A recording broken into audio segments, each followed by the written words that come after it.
ಯದೀಯಂ ಶ್ರೀರಿಂದೋಃ ಕಥಮಿಹ ತದಾ ಸಾಹ್ನಿವಿಲಸೇ ತ್ವತ್ಪ್ರಮೇಯಂ ಭಾನೋಶ್ಚೇದಮೃತಸವರ್ಷೇಣ ಕಲಯೇತ್ ಸ್ಫುರಂತಿ ಗೇಹೇ ನಿನ್ನಂ ಸತಡಿದಿಯಂ ಮೇಘವಿರಹ தத்தோ மன்யே திருஷ்டேர் மம சுகிருதவல்லி பலமியம். வள்ளி, வள்ளின்னு சொன்னால் கொடின்னு அர்த்தம்.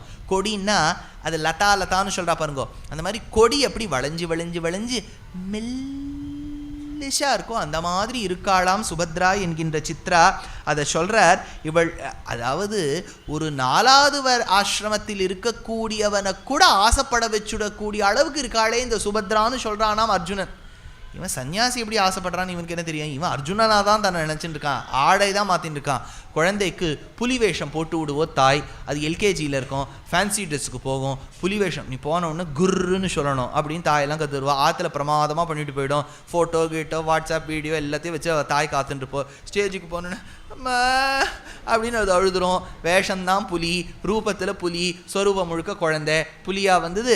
அதே மாதிரி இந்த இடத்துல நினச்சி பார்க்குறானாம். கதம் சுபத்ர கமனீயதாயாஹ கல்பேத நுத்யை கவிரஸ்தனோபி சதுர்த்தமப்யஸ்ரமமஸ்ய ஏன தாம் சாதனோ பூய திதிர்க்ஷிதே ஸ்ம. அப்போ அர்ஜுனன் சன்னியாசி வேஷம் தரிச்சுன்னு வந்தான் இல்லையா? எப்பேற்பட்ட சன்னியாசினர் மாதவ பட்டர். த்ரிஷர கண்டீமிவ த்ரிதண்டீம் பிப்ராணம். இந்த சன்னியாசாசிரமத்தில் 2 விதம் உண்டு. வைஷ்ணவ சம்பிரதாயத்தில் ஒன்று உண்டு, அத்வைத பரம்பரையில் ஒன்று உண்டு. அத்வைத பரம்பரையில் சர்நேம் மாறிடும் ஒவ்வொருவருக்கும். இப்போ தீர்த்தர்னு சில பேருக்கு பேர் இருக்கும், சரஸ்வதின்னு சில பேருக்கு பேர் இருக்கும், பாரதின்னு இருக்கும். இது ஒரு விதமான தசநாமா. அதே மாதிரி அங்கீகாரம், உடம்பில் இருக்கக்கூடிய லிங்கம் என்ன இருக்குன்னு சொல்லும்போது பூணலை அறுத்து சிகையை விட்டு ஏகதண்டத்தை பிடித்து வரக்கூடியவர்கள் அத்வைத சன்னியாசிகள். வைஷ்ணவத்தில் எப்படின்னா 3 குச்சியை ஒன்றா பிடிச்சுண்டு சிகையோட உபவீதத்தோடு இருக்கக்கூடியவர்கள் வைஷ்ணவ சன்னியாசிகள். அதனால் இந்த இடத்துல சொல்லும்போது த்ரிஷர கண்டீமிவ த்ரிதண்டீம் பிப்ராணம்னு வியாசர் த்ரிதண்டத்தை பிடிச்சுன்னு வந்தானாம். இப்படி வரும்போது சுபத்ரா ஒரு நாள் இலையிட்டாளாம். இலையிட்டுட்டு சர்வ் பண்ண ஆரம்பித்தா. என்ன ஆற்றுல என்னென்னலாம் பண்ணியிருக்காளோ, கோசுமரி, அது இது இது இது பருப்புசிலி, நம்ம தளிகையெல்லாம் நான் சொல்லிகிட்டு இருக்கேன். அது என்னது குஜராத்தில் என்னது தோக்லா, இது ஃபாஃப்டா, அப்புறம் என்ன டேப்லா, அப்புறம் சுந்தா, இதெல்லாம் சர்வ் பண்ண. அந்த ஊரில் என்ன கிடைக்கிறத நான் உட்காந்து புள்ளியோர தத்தியம் நான் உட்காந்து சொல்லிட்டு இருக்க முடியும். அவளுக்கு என்ன கிடைச்சதோ அதெல்லாம் உட்காந்து சாதிச்சுட்டு இருந்தா. அதில் ஏதோ ஒரு ஸ்வீட் மால்பூவான்னு வச்சுக்கோங்களேன். அந்த மால்பூவாவை சர்வ் பண்ணணுங்கிறதுக்காக போயிருக்கா. பண்ணும்போது அந்த மால்பூவாவை பார்த்தார். சக்கர ரூபமாக இருக்கான் அந்த அர்ஜுனனுக்கு. அது அவள் கையில் இருக்கக்கூடிய வளையலும் சக்கர ரூபமாக இருக்கான். எதை பிடிக்கிறதுன்னு தெரியலையா. அந்த மால்பூவாவை பிடிக்கிற சாக்கில் அவள் கையை பிடிச்சுட்டாராம். ஐயோ சுவாமி, உங்கள் ஆச்சாரம் இது சன்னியாசினாராம். இல்லை, எனக்கு இதுவும் பிடிச்சிருக்கு, இதை பிடிச்சிருக்க கையும் பிடிச்சிருக்குனாராம். இதே நிஜமான அர்ஜுனானந்தாவை போலவே நடந்துக்கிறதே, கையை பிடிச்சி கொடுத்தேன்னு இவ யோசிக்கிறா. யோசிச்சு பார்த்தோன்னே அது என்ன அழகா அது ஸ்லோகத்தை வர்ணிக்கிறார் அந்த கவி. கன்யாகரே மிருத்கதி பாத பத்மம் புஷ்யந்தி காத்ரே புலகாங்குராணி. அவள் தொட்ட உடனே இவருக்கு அப்படியே அந்த இந்த ரோமாஞ்சமனேன்னு சொல்கிறா பாருங்க, ரோமகூபங்கள்லாம் மேலெழுந்து நிற்கிறதான் அர்ஜுனனுக்கு. சன்னியாசி ரூபம் என்னன்னு காமிச்சிக்க தெரியல. அது சொன்ன உடனே அவள் கேட்குறா, என்னாச்சு சுவாமி, ஏதோ கொஞ்சம் உடம்புல வித்தியாசம் வந்தா மாதிரி தெரியறதேன்னு அவள் கேட்குறா. அதுக்கு அவர் என்ன பண்ணுறாரா, ஹரே ஹரே மாதவ மாதவேதி, மாதவ மாதவ மாதவ மாதவ மாதவ மாதவன்னு சொல்லி சமாளித்ததாக அந்த கவி எடுக்கிறார். ஹரே ஹரே மாதவ மாதவேதி ஹரிஸ்மிருதே அந்நியதாஞ்சக்கார. அப்புறம் சுபத்ரா சொன்னாலாம். ஆனால் இவ நினச்சி பார்க்குறா, இவரை பார்த்தா பெரிய தோளாக இருக்குது, பலம் பொருந்திய கையாக இருக்குது, கையெல்லாம் பானத்தை பிடிச்சி கையெல்லாம் தேஞ்சிருக்கு, திருமுகத்தை பார்த்தா க்ஷத்ரிய வாடை வீசுறது. ஆனால் பேச்சு என்னவோ சன்னியாசி மாதிரி பேசணும்னு நினைக்கிறார். இவர் சன்னியாசியா க்ஷத்ரியனா, பாதி க்ஷத்ரியன் பாதி சன்னியாசியா, இல்லாத க்ஷத்ரியன் உடை மாறி சன்னியாசியாக வந்திருக்காரா, இல்லாட்ட சன்னியாசியாக இருக்கக்கூடியவர் நாளை க்ஷத்ரியனா மாறுவரா. நல்லிலக்கணம் பல்வுடையவையவ நலத்தல் வில்லிலக்கணம் தழும்புடை கரங்கணான் மிகவும் தோள் இலக்கணம் பலவுடை சுபத்திரை ஒருதன் இல்லில் அக்கண்வனை இவனை யார் கொல் என்று அயிர்த்தாள். இவன் யாரோ அப்படின்னு நினச்சி பார்க்குறாளாம். எப்படி சீதா பிராட்டி கன்னிமாடத்திலேருந்து ராமரை பார்க்கும்போது கருலவும் ஷீருலவுமிதிலையில் கருலவும் ஷீருலீலையில் கன்னிமாடம் தண்ணீர் முன்னே நின்றவர் யாரோ இவர் யாரோ என்ன பேரோ என்னலும் நலத்தினால் இணையள் நின்றொழி கண்ணோடு கண்ணினை கவ்வி ஒன்றை ஒன்று உண்ணவும் நிலை பெறாது உணர்வு ஒன்றிட அண்ணரும் நோக்கினான் அவளும் அப்புறம் என்ன நோக்கினான். கம்பராமாயணத்தில் தெரிஞ்ச ஒரே நமக்கு இதுதான். அண்ணரும் நோக்கினாள்னா உடனே பிழிஞ்சப்பட அவளும். பாவம் அந்த சுவாமி 10,348 பாடல் எழுதி வச்சிருக்காரு. இப்ப அங்க அண்ணரும் நோக்கினாள் அவளும் நோக்கினாள். இங்க அண்ணரும் பிடித்தாள் இவளும் பிடிப்பட்டாள். இங்க பிடிச்சு விட்டார் இவர். அவர் ஒரு படி கொஞ்சம் தள்ளி நின்றார் ராமர். இவர் பிடிச்சு விட்டார். பிடிச்ச உடனே சுபத்ரா கேட்கிறா, நீ சன்னியாசியே கிடையாது, I am going to report to Arnab Goswami immediately அப்படின்னு அவ சொல்ல, அர்ணப் கிட்டலாம் போக வேண்டாம், நான் முதல்ல அர்ஜுனானந்தாவே கிடையாது, ஆனந்தாவேடு, நான் வெறும் அர்ஜுனன் அப்படின்னு சொல்லி தன் பிடித்த முக்கோலை ஒரு வில் போல் பிடிக்க, தான் ஏற்றிக்கொண்டிருந்த அந்த மேலே இருக்கக்கூடிய காஷாய வஸ்திரத்தை எடுத்துவிட்டு தான் கச்சமாக கட்டிக்கொள்ள நானே அர்ஜுனன் நிற்கும் போது வெட்கப்பட்டு கீழே குனிந்தாளாம் சுபத்ரா. இப்போ இதில் இன்னொரு ப்ராப்ளம் எடுத்து பாருங்க. ஏன் கிருஷ்ணர் சுபத்ராவை கல்யாணம் பண்ணி வைக்கணும்? இவருக்கு சார் இவருக்கு இருக்கிற வேலை போராதுன்னு இதை வேலையெல்லாம் உட்காந்து பண்ணிட்டு இருக்கணும். சுபத்ராவை பாருன்னு சொல்லி அர்ஜுனனை பாருன்னு சொல்லி உனக்கு பிடிச்சிருக்கான்னு கேட்டு கல்யாணம் பண்ணிக்கிறியான்னு கேட்டு இதெல்லாம் இதுக்கு பண்ணணும்னா இதுதான் ஸ்ட்ராட்டஜின்னு சொன்னேன். இந்த துரியோதனன் என்ன பண்ணிட்டான்னா பலராமர்கிட்ட பாடம் பயில்வதற்காக வந்தான். ஏன்னா பலராமர் அந்த காலத்தில் பெரிய தனுர்வித்தையில் தேர்ச்சி பெறாவிடிலும் இந்த கலப்பையை கையாள்வது கதையை கையாள்வதில் பெரிய சாமர்த்தியம் உடையவர். அதனால இந்த அர்ஜுனன் அந்த துரியோதனனானவன் பலராமர்கிட்ட பாடம் பயில வந்தான். ரொம்ப மரியாதையாக நடந்துப்பான். ஆச்சாரியரே ஆச்சாரியரே இது வேணுமா அது வேணுமா, இன்றைக்கி என்ன பண்ணின்னு வரட்டும், சப்பாத்தியா அதுவா ஃபுல்காவா அது இதெல்லாம் கேட்பான்.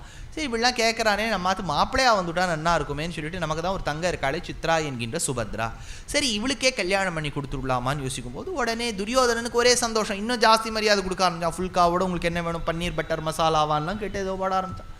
இதில் என்ன எடுத்து பலராமர் ரொம்ப இம்ப்ரெஸ் ஆகிட்டார். நம்ம துரியோதனன் உடனே கனவுல போய் அந்த சுபத்ராவோட டான்ஸ் ஆடுறது அதெல்லாம் பண்ணுறது அதெல்லாம் ட்ரீம் பண்ண ஆரம்பிச்சுட்டான். இது கிருஷ்ணர் பார்த்தார், ஐயோ இவன் கல்யாணம் பண்ணிவிட்டா இவன் ஆத்மா அப்ளை ஆகிடுவான், இவருக்கு தெரியுமோ நாளைக்கு யுத்தம் வரும்னு. யுத்தம் வரும்போது நான் எல்லாம் இவனுக்கு தான் உதவி செய்ய வேண்டியதாக இருக்கும். அதனால் மாப்பிள்ளை ஷாக்குன்னு ஒன்று இருக்கு இல்லையா, அது மாப்பிள்ளை வந்துவிட்டார், அதனால் இன்றைக்கி நான் உபன்யாசத்துக்கு வர முடியலேன்னு சொல்கிறவ எத்தனை பேர் இருக்கா. அதனால் இந்த மாப்பிள்ளை ஷாக்கு சொல்லப்படாதுங்கிறதுக்காக அர்ஜுனனையே நம்பாத்து மாப்பிள்ளை ஆக்கிட்டா. ஆனால் இப்போ தான் பலராமர் தீர்மானம் பண்ணி வச்சிருக்கார். பலராமருக்கு கொஞ்சம் கிருஷ்ணர்கிட்ட எப்போவுமே டிஃப்ரென்ஸ் ஆஃப் ஒப்பீனியன். அவர் என்ன தீர்மானம் பண்ணாலும் கிருஷ்ணர் நினைக்கிறது தான் நடக்கும். இப்போ இவர் டிசைட் பண்ணுறது எதுவுமே நடக்காது. அதனால் கிருஷ்ணர் பார்த்தார், இதை வேறு விதமாக கொண்டு போகணுங்கிறதுக்காக அர்ஜுனனையே ஒரு சன்னியாசியை அனுப்பி அந்த சன்னியாசியை சன்னியாசியாக வந்த கிரகஸ்தனாக வந்த நம்ம அர்ஜுனன் என்கின்ற க்ஷத்ரியனை சுபத்ராவை கல்யாணம் பண்ணிக்க சொன்னால் நல்லா இருக்குமே. ஆனால் கல்யாணம்னா அப்பா அம்மாலாம் இப்போ கூடணும். சுபத்ராவோட அப்பா அம்மா வரணும், தட்டு மாற்றிக்கணும். இங்கனம் இந்த மாதம் கார்த்திகை மாதம் மிருகசீர்ஷ நட்சத்திரத்தில் நாங்கள் தட்டு மாற்றிக்கொள்கிறோம், வர வருடம் விகேஜி கல்யாணம் ஹாலில் காலை, இதெல்லாம் இவர் சொல்லி வைக்கணும். இது 2 பேர் அப்பா அம்மாவும் கூடணுமே. இப்போ என்ன பண்ணுறதுன்னு யோசிக்கும் போது கிருஷ்ணர் பார்த்தார், அப்பா as per article 34F and 59B there are 8 types of marriages. அதில் முக்கியமான ஒரு மேரேஜ் காந்தர்வ விவாகம். மோதிரத்தை மாற்றிக்குங்க, அவ்வளோதான். செலவே இல்லை பாருங்கள். இன்விடேஷன் நடித்து பட்டப்பா செல்லப்பா வாழெல்லாம் கூப்பிடாமல் நம்ம ஏற்கனவே மோதிரத்தை மாற்றிக்கலாம். இது ஒன்றும். ஆனால் இதில் ஒன்றும் அர்ஜுனா, ராட்சச விவாகம்னு ஒன்று உண்டு.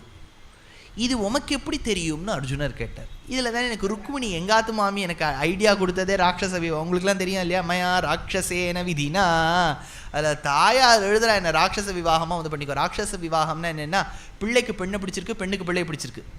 பெண்ணு வீட்டு காராளுக்கு பிள்ளைய பிடிக்கலைன்னா என்ன பண்ணுறதுன்னா, பெண்ணினுடைய பர்மிஷனோடு பெண்ணை கூட்டுண்டு அழைத்து செல்லலாம். நீ ஏதாவது இந்த மாதிரி உபன்யாசத்தில் சொல்லி எங்காத்து குழந்தைகளுக்கெல்லாம் ஐடியா கொடுக்காதுன்னு சொல்ல. ஏற்கனவே நாங்கள் அவதிப்பட்டுருக்கோம், நீர் வேறு இதில் இவர் சொல்லிட்டார், அவரே சொல்லிட்டார், பிராமண சமூகத்தில் அவராக்குன்னு சொல்லியிருக்கார், கூட்டுன்னு போகலாம்னு அது சொல்லிவிடும் அப்படின்னு சொல்ல. இல்லை, இருக்கிறத சொல்லணும் இல்லையா?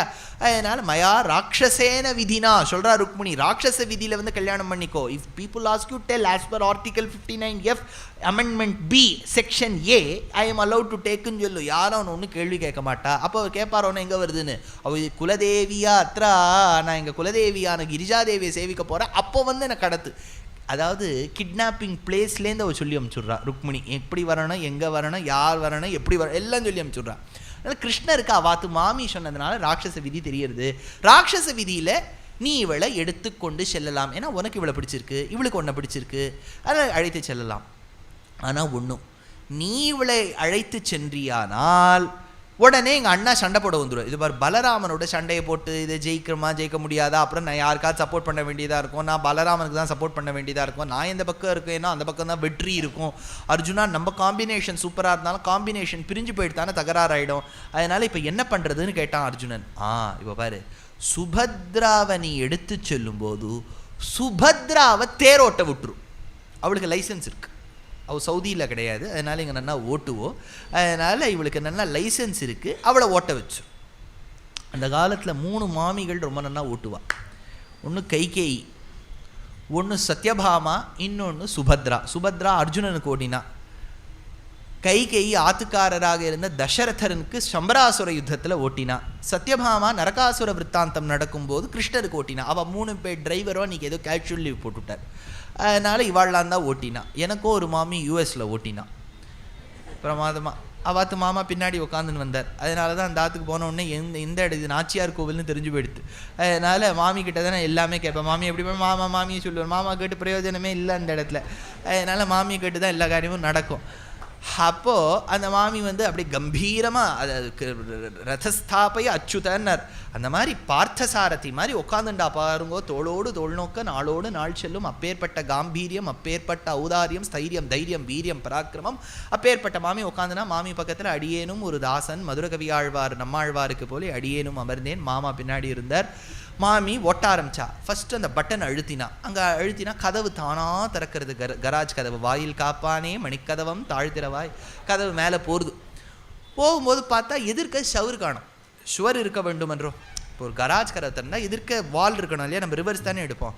அங்கே பார்த்தா வாலே இல்லை, அந்த பக்கமும் ஓப்பனாக இருக்குது. மாமா என்னாச்சு மாமா, இது உங்கள் ஆற்றுல ஷவரை காணும்னு. இல்லை, எங்கள் ஆற்றுக்கு மாமிக்கு ரிவர்ஸ் எடுக்க தெரியாதுன்னு விட்டார். அதனால் அப்பேற்பட்ட அந்த சுபத்ராவை நீ தேர் ஓட்டுவதற்காக வைத்துக்கொள் சொல்றார் கிருஷ்ணர். இப்போ அர்ஜுனன் கேட்டான், what is the point in having Subhadra as a driver? இதோ பாரு, நீ தேரை ஓட்டிண்டு சுபத்ரா உன்னை பிடிச்சே கூட ரதத்தில் வந்தாலும் நாளைக்கு உலகோர்கள் என்ன எழுதிடுவான்னா, அர்ஜுனன் தான் சுபத்ராவை கடத்தி சென்றான் அப்படின்னு எழுதிடுவா. இப்போ சுபத்ராவை நீ முன்னாடி உட்காத்தி வச்சுட்டேன்னு வச்சுக்கோ, என்ன ஆகிடும், சுபத்ரா அர்ஜுனனை கடத்தி சென்றான் ஆகிடும். அப்படின்னா எங்கள் அண்ணா பலராமர் சண்டை போடுறதா இருந்தாலும் உங்ககிட்ட சண்டை போட முடியாது. இப்போ நீங்கள் சண்டை போடணும்னா யார் கடத்தினாலோ அவாகிட்ட தான் போய் சண்டை போடுவேளே ஒழிய, யார் கடத்தப்பட்டாலோ அவாகிட்ட போய் சண்டை போட மாட்டேள். அதே மாதிரி உங்ககிட்ட சண்டைக்கு விட மாட்டேன், சுபத்ரா கிட்ட தான் வருவேன். சுபத்ரா பார்த்துப்போ, அவன் நல்லா வாய் துடுக்கும், என்னோட தான் கூட இருந்திருக்கா, நல்ல ட்ரெயின் பண்ணி வச்சுருக்கான், அவள் பார்த்துப்போன்னு சொல்லி அனுப்பிச்சுட்டார். ஆனால் சுபத்ரா கிட்ட ஒன்று சொன்னார், அம்மா நீ வந்து இப்போ கிளம்பும் போதே ஒரு ஆயர் குலத்தில் ஒரு கோபிகா ஸ்திரீ எப்படி ஆடை தரிச்சுப்பளோ அந்த மாதிரி போ.